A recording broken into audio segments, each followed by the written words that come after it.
কালকে আমরা 5:30 নাগাদ করে জিওরি মোড় থেকে 17 কিলোমিটার দূরে সারাহানে এসে পৌঁছেছি। সারাহানের রাস্তাটা সিঙ্গেল ওয়ে রাস্তা, একটা সরু রাস্তা, পিচের রাস্তা, কিন্তু দুটো গাড়ি পাশাপাশি যেতে একটু প্রবলেম হয়, বাকি রাস্তার কন্ডিশন খুবই ভালো। আজকে আমরা যে সারাহানে একটা হোমস্টেতে উঠেছি, আমি হোমস্টেতে বাইরে থেকে দেখিয়ে দেবো কোন হোমস্টেতে আছি, হোটেলের ভিউ দেখাবো। কিন্তু হোটেল এর ভিউটা দেখার আগে সারাহান থেকে মর্নিং এ, এখন ঘড়ির কাঁটায় খুব বেশি হলে 6টা 6:30 বাজবে, এখান থেকে যে ভিউ সেটা দেখার মতো।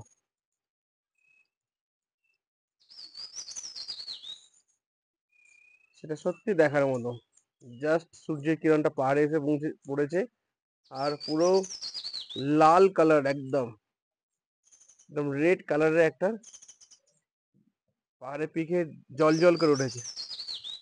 সামান্য উপরে দু একটা জায়গাতে হালকা বরফ দেখতে পাওয়া যাচ্ছে উপরের দিকে, ক্যামেরায় কতটা আসবে জানি না, বাট খুব সুন্দর লাগছে। আর সারাহান ইটসেলফ একটা খুব সুন্দর জায়গা। কেউ যদি দু একদিন এখানে শান্ত পরিবেশে কাটাতে আসে তো তার খুব ভালো লাগবে। আমি রাত্রিরে কিছু আওয়াজ পাচ্ছিলাম ঝর্ণার, তো আঙ্কেলকে জিজ্ঞাসা করলাম, মানে যিনি হোমস্টের ওনার, উনি বললেন এখানে কিছু জলপ্রপাতের মতো আছে। তো নিচে জলপ্রপাত আছে, ক্যামেরা হয়তো দেখতে পাওয়া যাবে না, জাস্ট হচ্ছে আমাদের হোমস্টের পিছন দিকেই একটা দুটো জলপ্রপাত আছে, যেখান দিয়ে কন্টিনিউয়াসলি জল বয়ে চলেছে, আর তার একটা সুন্দর আওয়াজ মানে মনোমুগ্ধকর পরিবেশ তৈরি করছে। আঙ্কেলের নিজস্ব এখানে আপেল অর্চিড আছে, এইগুলো সব আপেল অর্চিড। এই পুরো জায়গাটা হচ্ছে আঙ্কেলের নিজস্ব। এখানে হচ্ছে আগস্ট মাসে বললেন যে এই সারাহানে আগস্ট মাসে আপেল হচ্ছে যা আপেল হচ্ছে তৈরি হয় সারা বছরে, সেটা হচ্ছে আগস্ট মাসে সব হচ্ছে গাছ থেকে নামিয়ে নেওয়া হয়। তো কলপাতে গিয়ে মেবি হচ্ছে আমরা আজ এবারে আপেল দেখতে পারি, কারণ আমি শুনেছিলাম যে অক্টোবর মাসে কলপাতাও প্রায় আপেল শেষ হয়ে যায়। বাকি এই হচ্ছে ভিউ।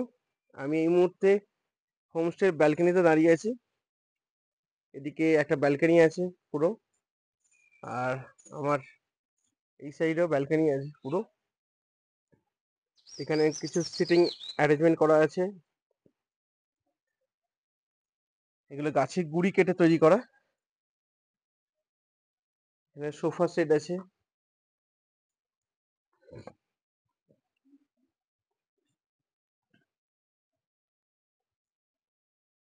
এই হচ্ছে হোমস্টের একটা গেট।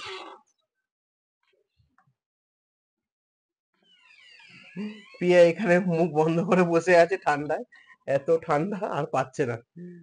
বাকি এই হচ্ছে হোটেল রুমের অবস্থা। একটা ডাবল বেড, একটা ডাবল বেড ছিল, আর একটা সিঙ্গেল বেড ওখানে আছে, সোফা, টেবিল, আর কিছু বসার জায়গা আছে এখানে, সাইডে চেয়ার টিয়ার আছে। এদিকে একটা বড় মিরর, আর এখানে আছে উপরের দিকে গিয়েছে, সাইডে বেসিন আর কোমোড। তো এই জিনিসই আছে, আর কিছু সেরকম নেই। জাস্ট একটু নিচের দিকে যেই নামি সিঁড়ি দিয়ে, আমি সিঁড়ি দিয়ে নামছি এখন। এখানে আঙ্কেলের নিজস্ব আপেল অর্চিড আছে, এগুলো আপেল অর্চিড। তার সঙ্গে আন্টি কিছু নিয়ে ওন হ্যান্ডে, আন্টি কিছু নিজের হাতে কিছু এখানে ফার্মিং করেছে। এখানে ফার্মিং দেখতে পাওয়া যাচ্ছে, এখানে বিভিন্ন রকম অর্গানিক গাছ এখানে বসানো আছে। আমি কালকে কুমড়ো, কিছু মিঠাস উচ্ছে করকে কুছ हमें জানা নেই। তো এই জিনিস হচ্ছে আমি কালকে দেখেছি। এখানে একটা সবচেয়ে মজাদার জিনিস আমি কালকে দেখলাম, সেটা হচ্ছে এখানে শাক শুকনো করে রাখা হয়, সেটা শীতকালের জন্য। এই শাক দিয়ে ওনারা হচ্ছে শীতকালে বিভিন্ন রকম পদ রান্না করে থাকেন। এই হচ্ছে আপেল অর্চিড। হোমস্টের পাশ দিয়ে চলে যাচ্ছে আস্তে আস্তে।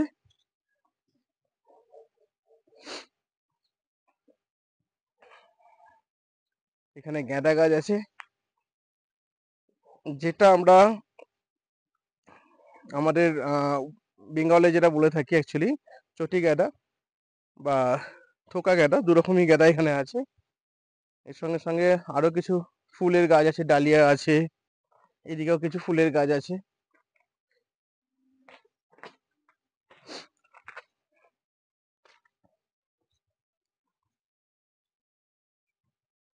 আর এই সাইড দিয়ে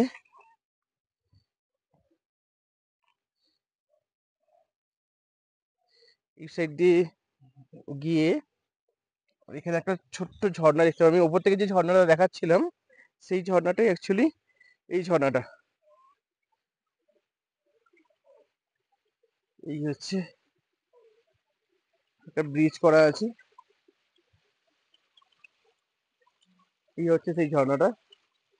আঙ্কেল বললো এটা বেশ ভালোই জোরে এখানে ঝর্ণা পড়ে, এখন তো কমে গেছে, এখন সেই মতো ওয়াটার ফ্লো নেই, বাট স্টিল নাও এটা বেশ ভালো লাগছে।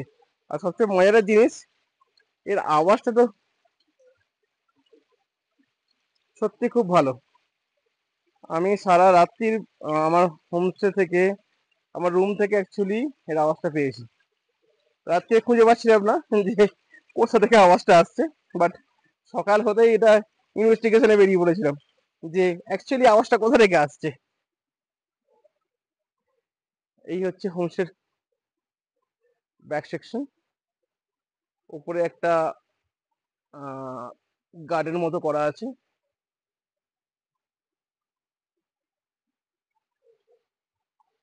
বাকি এই হচ্ছে হোমস্টে ভিউ। এই হচ্ছে হোটেলে আসার রাস্তা। এখান দিয়েই গতকাল আমরা বাইক নিয়ে উঠেছিলাম। এখানে আমার বাইকটা স্ট্যান্ড করা আছে। আর এই হচ্ছে হোমস্টেটা, দ্য হেরিটেজ সারাহান। এখানে দুরকম রুম অ্যাভেলেবেল আছে, বেসিক অ্যামিনিটির সঙ্গে যেটা আমি দেখালাম, এবং ডিলাক্স এর টপ ফ্লোরে ডিলাক্স রুম অ্যাভেলেবেল আছে। তো এখানে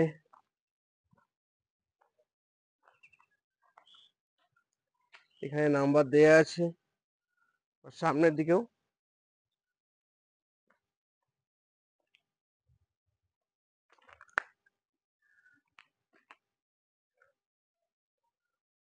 এখানেও নাম্বার দেয়া আছে, যদি কারো দরকার হয় তো এই নাম্বারে যোগাযোগ করতে পারো।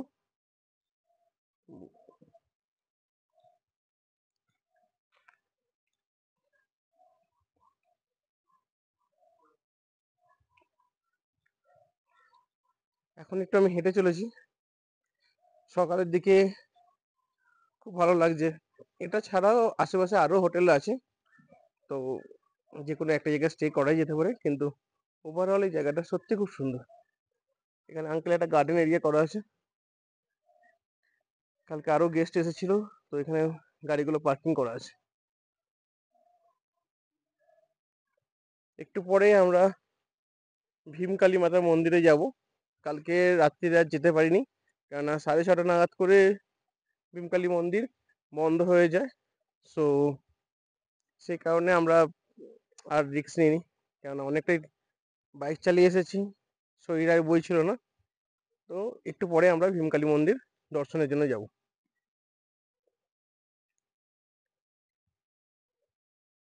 আর রাস্তা থেকে এই হচ্ছে ভিউ।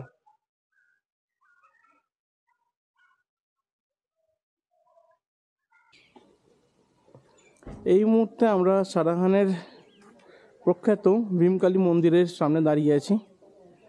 তো ভেতরে ক্যামেরা অ্যালাউ নয়, তো আমি বাইরে যতটা সম্ভব ততটাই দেখানোর চেষ্টা করব। এইটা হচ্ছে এন্ট্রান্স গেট, খুবই সুন্দর কারুকার্য করা আছে। আর এই হচ্ছে বাইরের ভিউ। চলো আস্তে আস্তে ইন করি।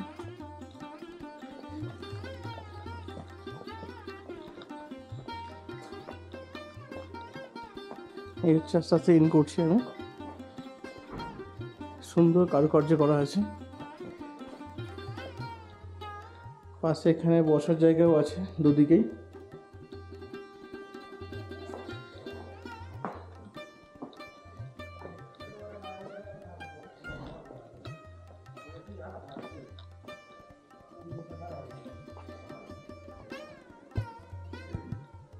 এই হচ্ছে ভেতরের ভিউ।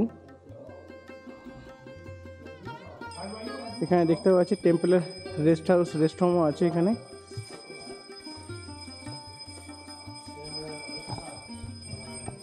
এই ভীমকালী মন্দিরে 4টি গেট আছে, প্রতিটি গেটের পর একটি করে উঠান। প্রথম উঠানটির পরে নৃসিংহ মন্দির, দ্বিতীয় উঠানের পরে রঘুনাথজি ও পাতাল ভৈরবের মন্দির, আর তৃতীয় উঠানের পরে মূল মন্দির অর্থাৎ ভীমকালী দেবীর মন্দির। 800 বছরের পুরানো এই ভীমকালী দেবী উষাহার রাজাদের কুলদেবতা ছিলেন।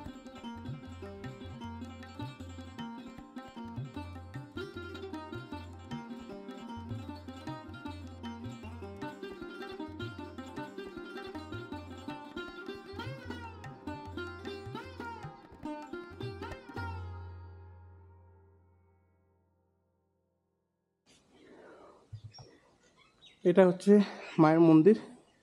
ভেতরে ক্যামেরা অ্যালাউ নয়, সে কারণে আমরা বাইরে একটা লকার নিচ্ছি ক্যামেরা রেখে যাওয়ার জন্য।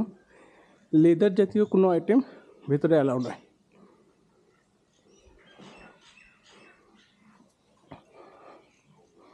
অসম্ভব সুন্দর কাঠের কারুকার্য করা আছে বিভিন্ন জায়গায়।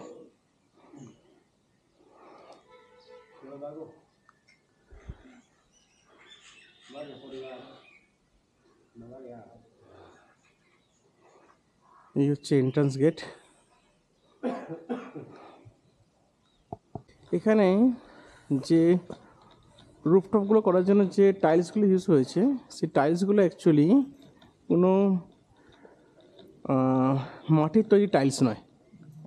আমাদের বেঙ্গলে যেমন আমরা টালি ইউজ করি, এখানে ওনারা টালির পরিবর্তে পাথরকে কেটে, এক ধরনের পাথর এখানে পাওয়া যায়, যে পাথরকে কেটে এই টালিগুলো ইউজ করা হয়েছে।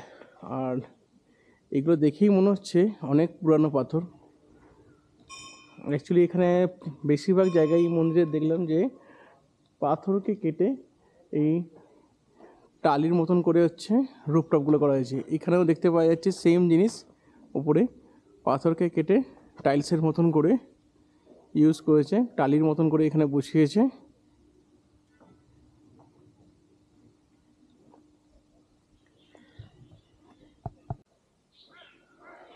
ভীমকালী মন্দিরের ঠিক উল্টো দিকেই এখানকার রাজবাড়ি শান্তিকুঞ্জ বলে একটা রাজবাড়ি আছে, প্রায় 800 বছরের পুরানো। এই মুহূর্তে যদিও বন্ধ, এখন 8:30 বাজে সকালে। তো ইন ফিউচার যদি কেউ 8:30 মানে আর্লি মর্নিং কেউ যদি আসো, তাহলে রাজবাড়ি খোলা পাবে না, একটু বেলার দিকে আসতে হবে। ভেতরে কাঠের কাজ করা আছে প্রচুর, পুরোটাই কাঠের কাজ করা। মন্দিরে যেমন ছিল পাথর আর কাঠ দুটো মিলিয়ে কাজ করা ছিল, এখানে পুরোটাই দেখতে পাচ্ছি কাঠের কাজ করা। ভেতর থেকে দেখতে পারলে আরও ভালো লাগতো, বাট এই মুহূর্তে খোলা নেই। আর এরই উল্টো দিকে একটা অ্যাপেল অর্চিড ফার্ম আছে, তার সঙ্গে আমি জানি না এটা কী জন্য এখানে একটা রুম করা আছে। আঙ্কেল, এই মুহূর্তে আমি লোকাল একজনের সঙ্গে কথা বললাম, তো উনি বললেন যে ইনফরমেশানটা দিলেন, সেটা হচ্ছে এই মুহূর্তে শান্তিকুঞ্জ রিনোভেশনের কাজ চলছে। এই মুহূর্তে শান্তিকুঞ্জে রিনোভেশনের কাজ চলছে, সেই কারণে বাইরের কোনো গেস্টদের ভেতরে ঢোকা নিষেধ আছে। তো বাইরে থেকে দেখতে হবে যা দেখার। আর এরই উল্টো দিকে ওনাদেরই কোনো আত্মীয়ের আর একটা বাড়ি আছে সামনে, ওটারও সেই সেম অবস্থা, ওখানেও এই মুহূর্তে ঢোকা যাচ্ছে না। বাকি এখান থেকে এই ভিউ।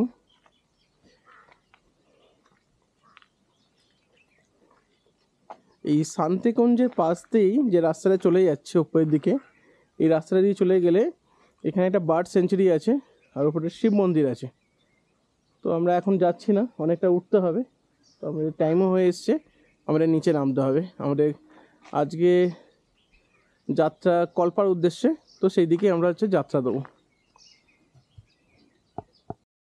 সো আমি এখন দ্য হোটেল হেরিটেজ সারাহানের ওনারের সঙ্গে আছি। ওনার কাছ থেকে শুনে নেবো যে ওনার নাম, উনি অ্যাকচুয়ালি কি করতেন এবং উনি কতদিন ধরে এখানে সংসার চালাচ্ছেন, সমস্ত কিছু। सर आपका नाम बोलिए प्लीज। मेरा नाम है श्याम सिंह नेगी। अभी कितने साल से ये वाला होम चला रहे हैं? ये 2018 से मैं चला रहा हूँ। और पहले आप क्या मैं जॉब करता था एसएसबी में, डीआईजी से रिटायर हुआ हूँ। ये ऑफ तो नहीं हो गया? नहीं। अच्छा। और उसके बाद रिटायरमेंट के बाद घर आने के बाद फिर मैंने ये अपने घर को होम स्टे का परमिशन लेके होम स्टे चलाना शुरू कर दिया। ठीक है। और यहाँ से भीमकाली मंदिर कितना दूर है? यहाँ से 600 मीटर दूर है भीमाकाली। तो ये क्या पैदल भी जा सकते हैं? पैदल, हाँ बिल्कुल पैदल जा सकते हैं। लेवल वॉक है बिल्कुल, आप 5 मिनट में भीमाकाली टेम्पल पहुंच सकते हैं। और यहाँ पर हमारे गेस्ट दिन में 2-2 बार भी जाते हैं। जैसे शाम को आकर के एक बार जाते हैं तो मॉर्निंग में फिर जाते हैं। आप जितने बार भी जाना चाहे 2-3 बार जा सकते हैं यहाँ से। और यहाँ से कोई आगे कोई कस्टमर बाइक और कार लेकर भी जा सकते हैं माँ के दर्शन के लिए? हाँ हाँ, सब जाते हैं। वो आपका चॉइस है कि आप पैदल जाना पसंद करेंगे या गाड़ी में। वैसे पैदल ज़्यादा ठीक रहता है। गाड़ी में जाना है तो जल्दी हो तो गाड़ी सब गाड़ी में जा सकते हो टेम्पल तक। बाकी बाकी यहाँ पे देखने का और कुछ चीज है, प्लेस है क्या? और दूसरा एक भीमाकाली टेम्पल के बगल में आगे यहाँ के राजा का महल है, शांति कुंज जिसका नाम है। लकड़ी का ही वो भी बना हुआ है मैक्सिमम, पर अंदर तो नहीं छोड़ते हैं। बाहर से आप उस महल को देख सकते हैं। और यहाँ से उसी महल के पीछे जाएंगे तो आपको एक पिजन ट्री बोलते हैं, चिड़ियाघर जिसको छोटा मिनी जू है, जहाँ पर 5-6 किस्म के माउंटेन में पाए जाने वाले रेयर बर्ड्स है, हिमालय में पाए जाने वाले, जिसमें से मेनली वेस्टर्न ट्रेगोपैन जो हिमाचल का स्टेट बर्ड है, और उत्तराखंड का स्टेट बर्ड है मोनाल, वो भी है वहाँ पर। और 2-3 और स्पेसीज वहाँ पर रखे रहते हैं। उसके अलावा और थोड़ा आपको व्यू देखना है, यहाँ का पूरा एरिया को देखना है, तो 2 किलोमीटर और आगे जाने से आपको वहाँ पर एक हवागर बोलते हैं व्यू पॉइंट है, वहाँ से आपको चारों तरफ का व्यू बहुत अच्छा मिलेगा।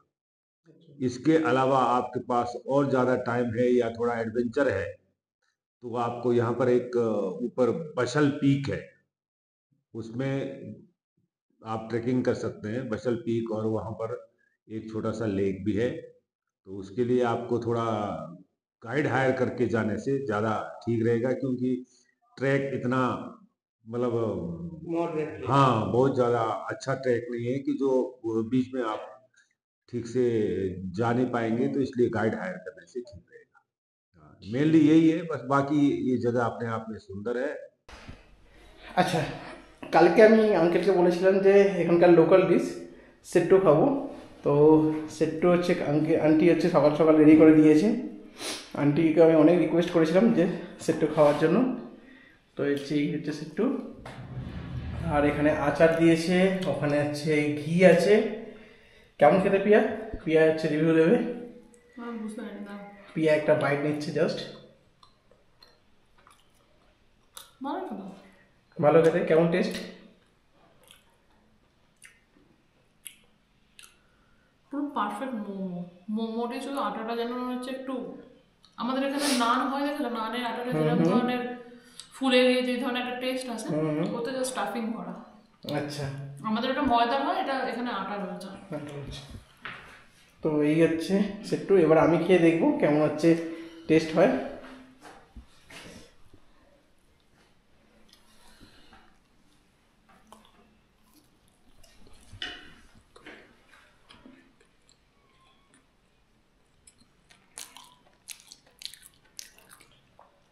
একটু অন্যরকম খেতে। চাটনিটা ঝালের জন্য খুব সুন্দর লাগছে খেতে, ঝাল আছে। ভেতরে কি স্টাফ করা আছে, এটা ভেতরে একটা মানে স্টাফ করা আছে,